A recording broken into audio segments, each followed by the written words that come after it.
So this week we're continuing on our series of the four betters. The four betters being, how do we love others better? How do we love God better? How do we love the world better? And how do we love ourselves better?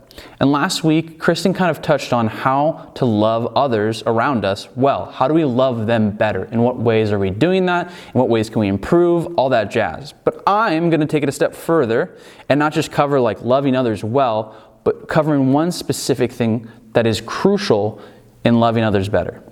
And that's empathy. And so empathy is generally the idea of understanding the thoughts and feelings of somebody else around you. Kind of taking the time to understand why they are the way they are. Why do they act the way they act? Why do they think the way they think? It's like stepping in somebody else's shoes. That's what empathy is.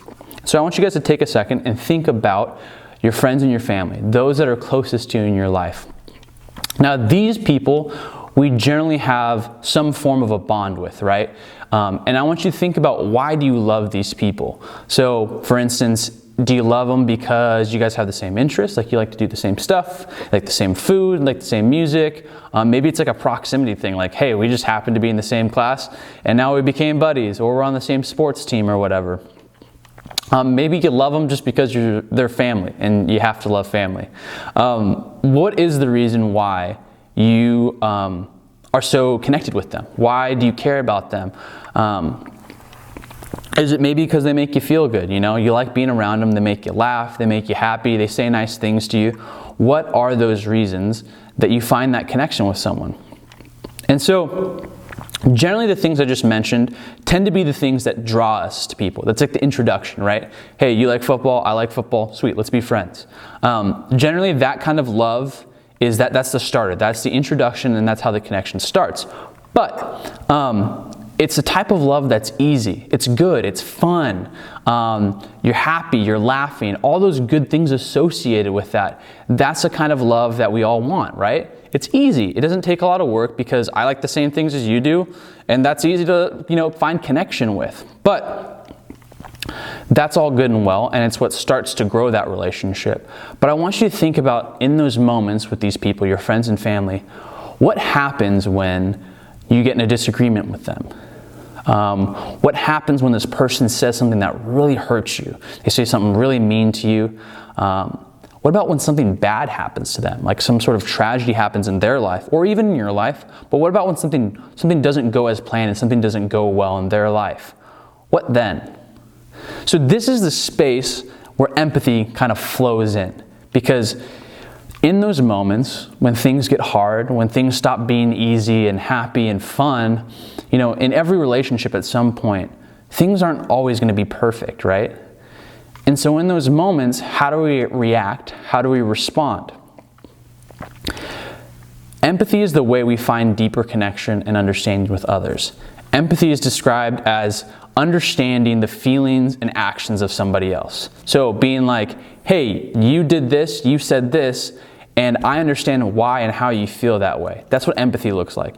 Like, hey, I'm going to set aside how I feel to take in and understand how you feel, even if it's not really how I feel right now.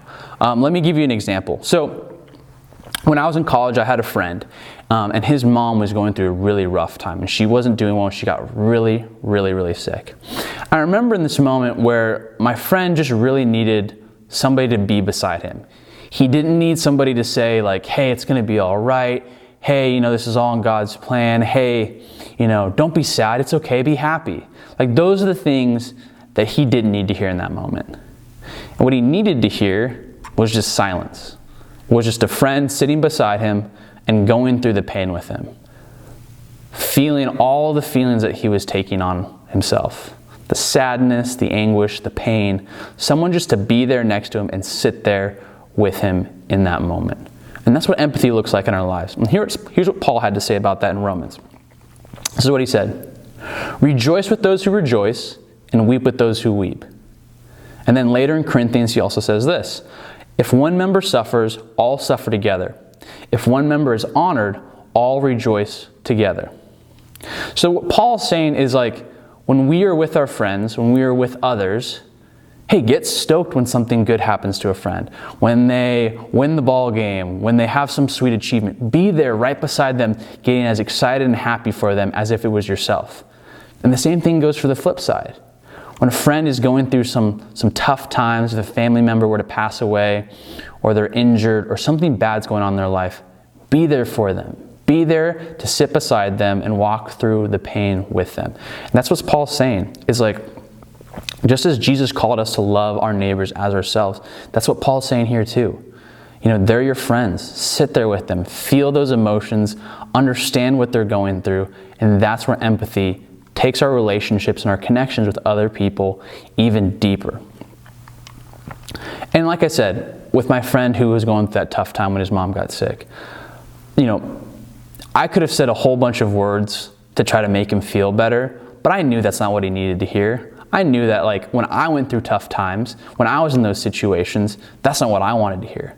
And sometimes that's the case with some people, and sometimes it isn't. But that's why empathy is such an important thing. It's taking, you know, your experiences, things you've gone through, and be like, well, maybe they feel the same way.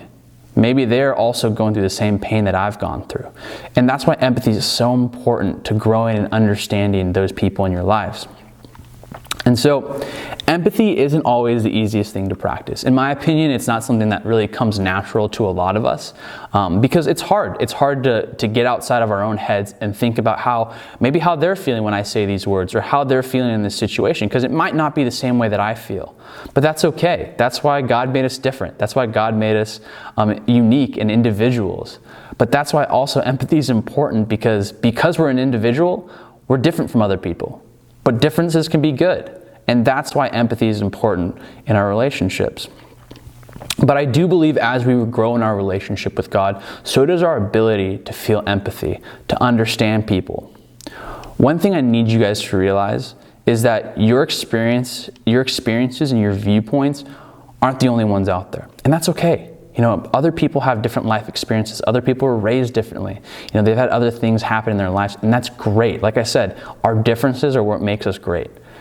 But also you need to realize that because there's differences, you need to understand that there's differences, and that they may feel a different way than you feel. They may react in a different way than you react.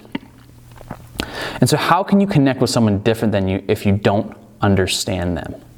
Like, how do I understand your viewpoint? How do I have a discussion with somebody else if I'm only sticking to what Luke knows, instead of saying, oh, well, maybe you had a different experience. Maybe you see things in a different way.